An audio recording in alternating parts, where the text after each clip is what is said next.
Hey,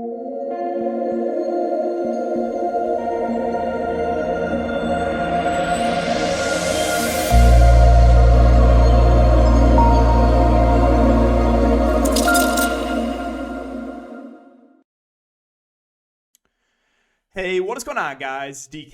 Back at you with another video here to break down the 5-game NBA main slate on Monday. Let's start the week off strong. If you guys are new to the channel, welcome. My name is DK. I make content for daily fantasy sports, for NBA Top Shot, for NFL All Day, also for Prize Picks, who is the sponsor of this video. If you're unable to watch these videos, I do upload on Apple Podcasts. Link is in the description below. It is called the DK DFS Show. If you guys have an extra minute or two, if you could leave a 5-star rating and review, would greatly appreciate that. As I mentioned, the sponsor of this video, guys, is Prize Picks. Prize Picks, if you're not familiar, is a player prop site. A lot of different ways you can play. You can take over under on points, assists, rebounds, three-pointers made, points plus rebounds plus assist. You can take over under on fantasy points for NBA. Ton of different ways you can play for NFL.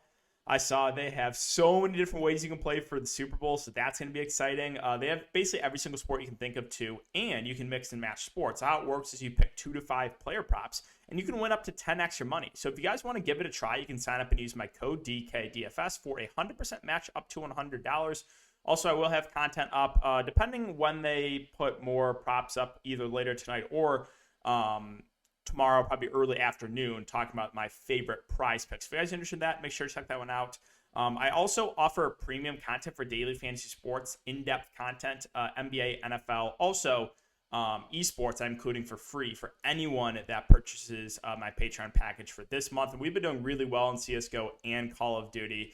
It's been a lot of fun watching those games too. So, all right, I think that's it for the intro, guys. So before we get into players and their prices, we can take a look at my lineup here tonight. So tonight, looking like I'm going to get in the cash.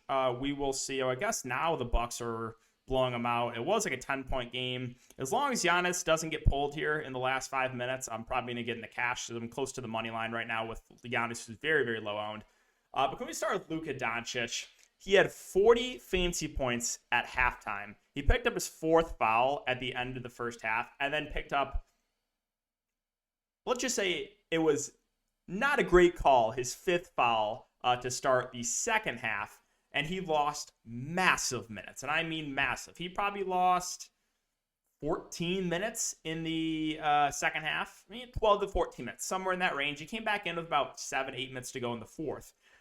So he lost a huge chunk of minutes. Without that foul trouble, I would say Luka probably goes for at least 70. So if you faded Luka Doncic tonight, you got extremely lucky. But going over the rest of my lineup. So yeah, I used Dante DiVincenzo. Not that I really wanted to use him, but because that's the only thing that fit with the way my roster worked after I made a couple changes here. So yeah, he didn't do anything with Grayson Allen out, which is pretty annoying. Duarte had a really solid game, went for 35 fantasy points. Did get a little bit lucky there. Sabonis, massive foul trouble. Sabonis was on pace to break the slate early on, and then he got in foul trouble. So I get a little bit lucky with the Sabonis fade there. Again, I went to a low on Giannis instead of Ingram. I used Ingram on the late slate. That worked. But as long as this game stays competitive and Giannis gets these last 5 minutes, I should be able to cash in tournaments. Dwight Powell, only 30% owned in this slate. He was an absolute smash. Kevin Porter Jr. shot awful. He also, I swear, missed like 8 free throws. I swear, every time I checked my phone, Kevin Porter Jr. missed both free throws. Like, oh, sure, okay.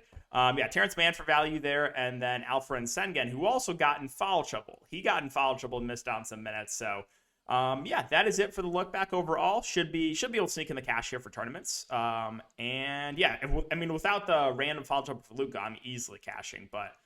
So that was a little bit tilting. As far as high stakes go, pretty low scoring night overall. Let's take a look at some ownership. So you had Goodwin was massive chalk, 40%, 7 fantasy points. So I got lucky with the Goodwin fade too, right? Because they went to Rondo and played him huge minutes, which we really haven't seen at all from the Cavs this year since Rondo's been on the team. So yeah, I got a little bit lucky with the fade on Goodwin. He looked like a solid play, and he was massive chalk. Again, Ingram was pretty popular. Powell was popular. Sykes was pretty popular. Sabonis was pretty popular in high stakes, 40%.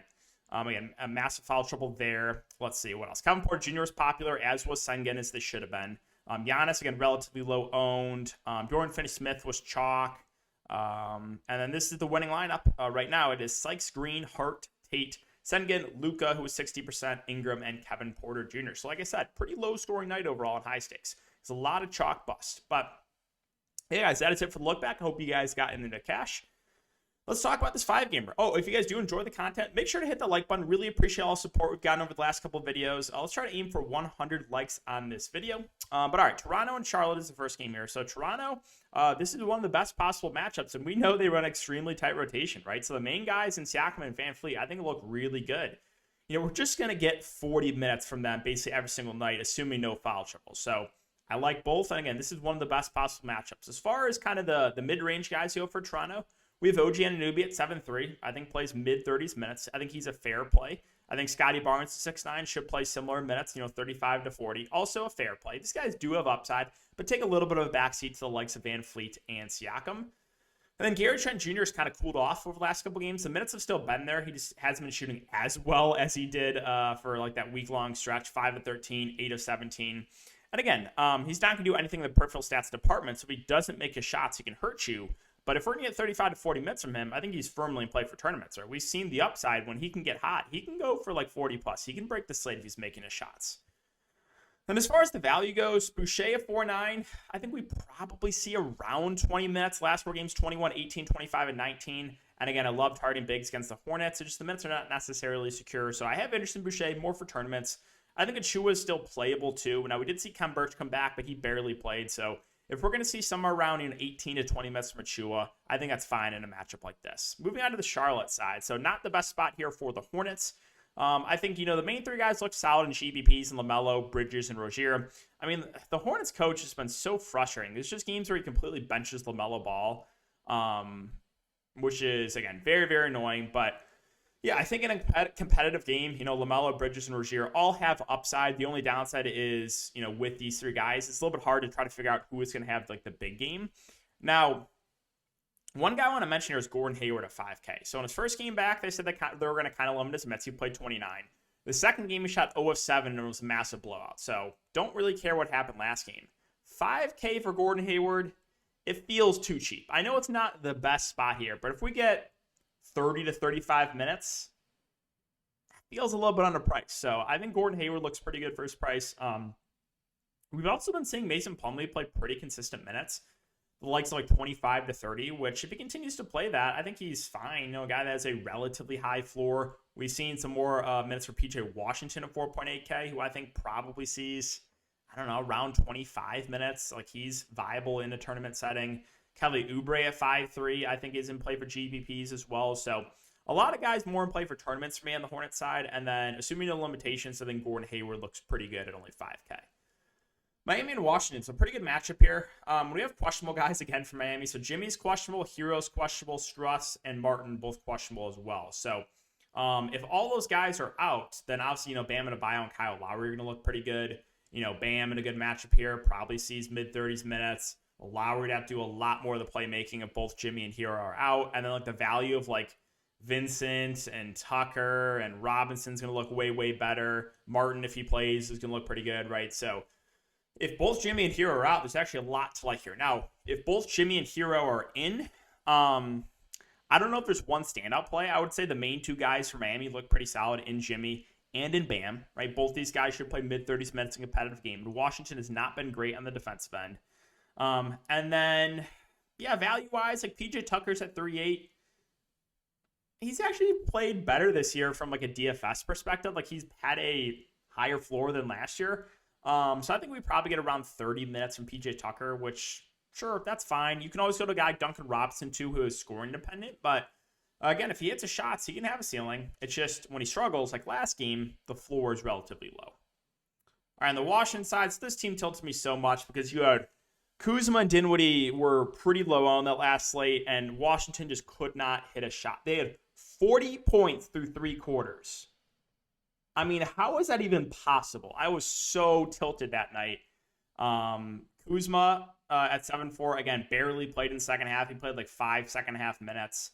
I don't like the matchup, but I do like the usage for guys like Kuzma and Dinwiddie, right? If they're going to keep this game competitive, it's going to be those 2. And we've seen some big games from these 2, even in bad matchups, right? Philadelphia, 46 for Kuzma. We saw a big game from Dinwiddie as well, I believe, that game. Yeah, 47, right? And Philadelphia's been a pretty solid defensive team. So they can still get it done in a tough matchup as long as they don't shoot 5% from the field like they did last game. So I do have interesting Kuzma and Dinwiddie. I think the ownership will be low. Based on what I've seen the last couple of games, I don't think they're going to be that popular. But again, if they can keep this game close, I'm okay going to those guys in a GPP setting.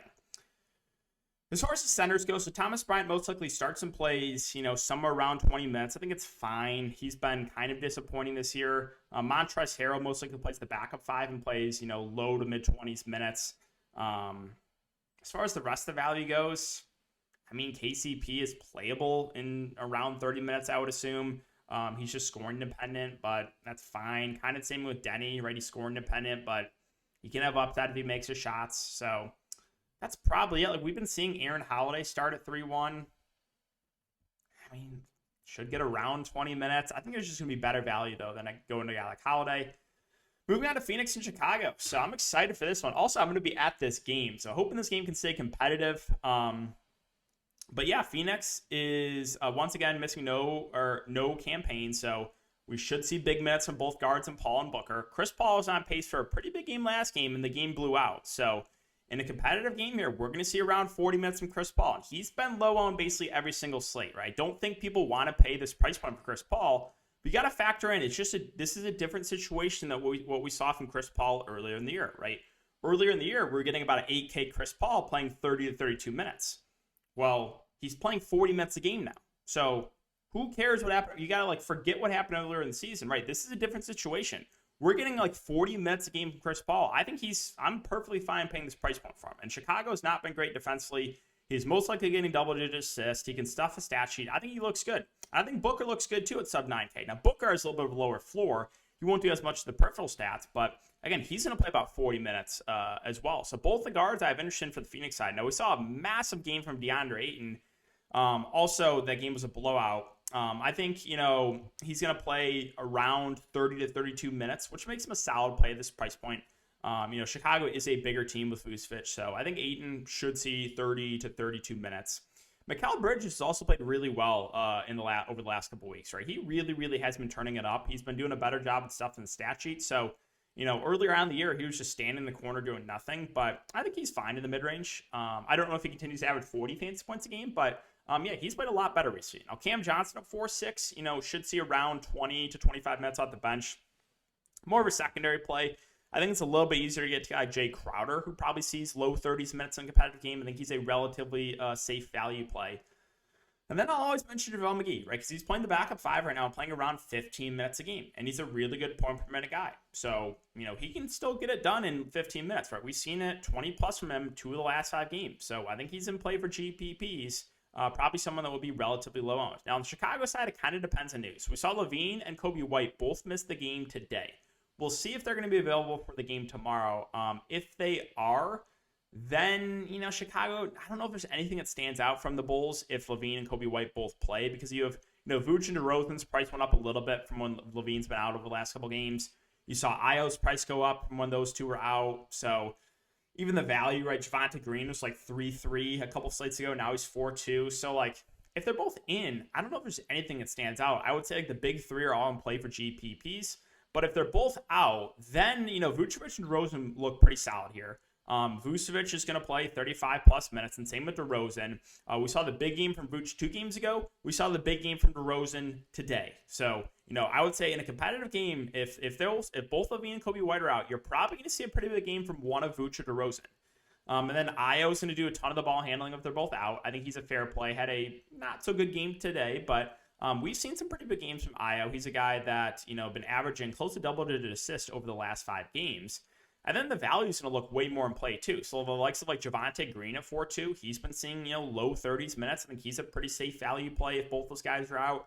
Troy Brown's been starting and playing, 2 games ago, played 35. Last game, played 22. So he's a little bit of a riskier option if both those guys are out, because the minutes have not been as secure for him.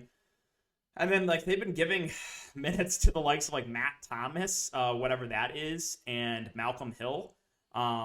Neither have been really productive, but I guess in a large field tournament, you can at least consider them because they've been getting minutes. All right, Golden State and OKC. So this game obviously has some blowout risk. Let's see. Do they have it up in Bovada yet? Let me refresh this, see if they have the odds up.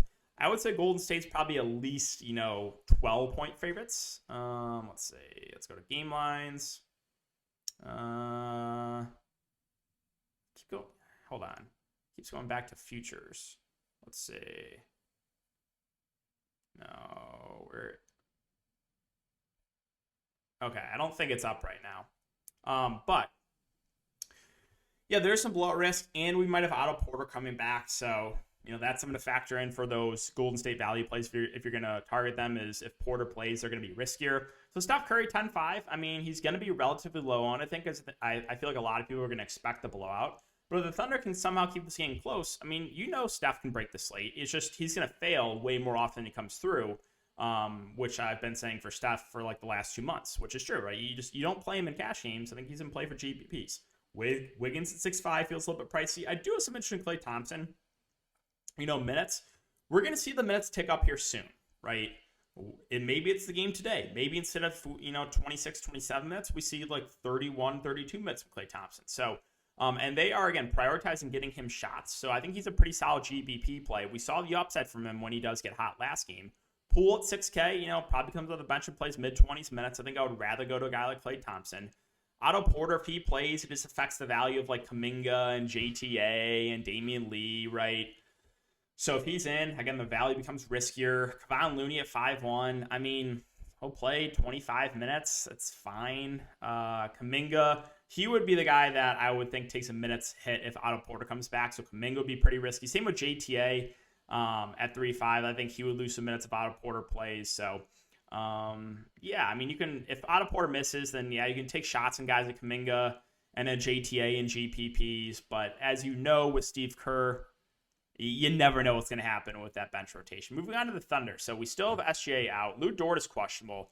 Robinson Earl out. Wiggins out. Muscala out. Roby out. So they're relatively thin. Josh Giddey at 7.8K. I like him for GPPs, right? I don't think he's going to be that popular. I think a lot of people are going to expect a blow on this game. But if it can somehow stay competitive, he's played huge minutes. 36 and 38 over the last couple of games in competitive games. So I do have some interest in Giddey for GPPs.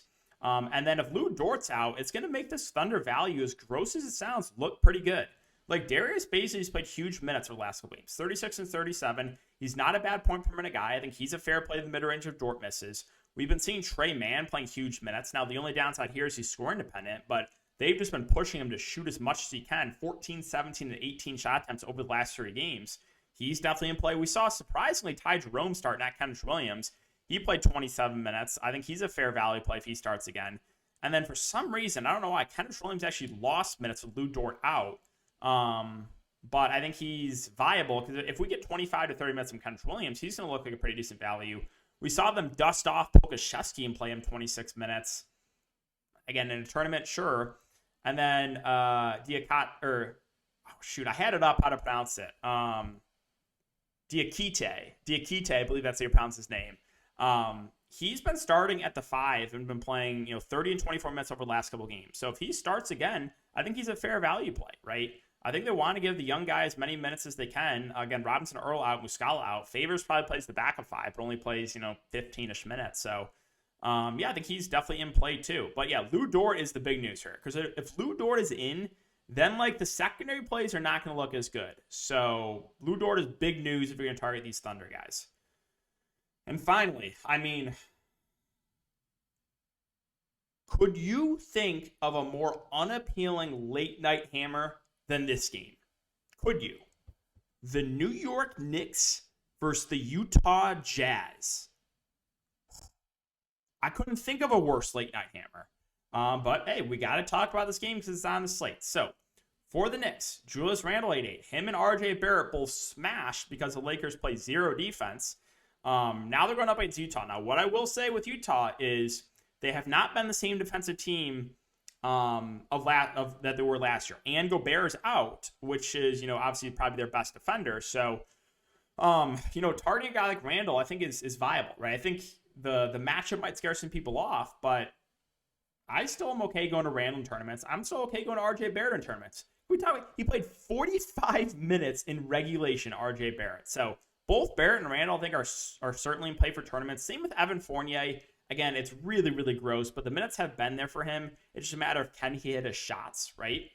And then as far as the secondary options go, so Mitchell Robinson, I think it's actually a fair play because there's no Gobert. Like, he can have a good game here against Whiteside or Azubuike. So I actually do have some interest in Mitchell Robinson. I think he goes overlooked as well.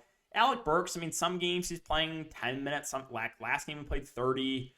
Sure, you can take a shot at him for tournaments. These secondary options where it gets tough because they're going to go with a hot hand, right? Kemba, 19, then 30, then 17, then 17, then 24 minutes. So, like, hard to trust him. Quickly, can we talk about this? 2 games ago, plays 27 minutes. Last game, 5. Basically a DNP last game for Quickly. Noel will get the backup 5 run and play, around 20 minutes. I guess he's a fair value play again, only 3-4. But, yeah, it's hard to trust. I would say outside of the main 4 guys, they're going to go kind of the hot hand situation. And Robinson probably sees 25 to 30 minutes. And I would say if the game's just competitive, we should get over 30 minutes from Fournier, Barrett, and Randall. And then finally, the Utah Jazz. So no Gobert still. Clarkson is questionable. Rudy Gay is questionable. So let's start Donovan Mitchell at 8-4. I don't love the matchup for him, but this price just feels a little bit too cheap. So assuming no limitations and we get, 35 minutes of Mitchell, I think he is a little bit underpriced. Bogdanovich, Conley, they don't really stand out right. They were priced up for when Mitchell was out. Clarkson feels a little bit pricey even if he plays. Now, last game, even with Whiteside back, they started Azubuike. So keep an eye on the starting lineup. If Azubuike starts again, I actually have some interest in him in for value because I would assume we get probably at least 20 minutes if he starts. So, yeah, if Azubuike starts, I think you can go there. Whiteside at 6K, I think I only pay that price for him if he starts. If he comes to the bench, probably wouldn't do it. Royce O'Neal, I mean, he'll play big minutes, but he's a low usage guy. And then, yeah, Rudy Gay, if he plays, I actually think is a fair value play. Probably sees around 20 minutes. If he misses, probably more minutes for the likes of like O'Neal. Maybe Pascal gets a couple extra minutes, but I don't know if I want to go there on this slate. So, yeah, guys, that's going to wrap it up for the video today. If you have been enjoying the YouTube videos, just make sure to hit that like button, subscribe, hit the notification bell. Would really appreciate that, guys. And again, keep an eye out for future content. I have Top Shot content. Prize Picks video will either be up later tonight or early tomorrow. But thanks again, guys. Enjoy the rest of your night, and I will see you in the next one.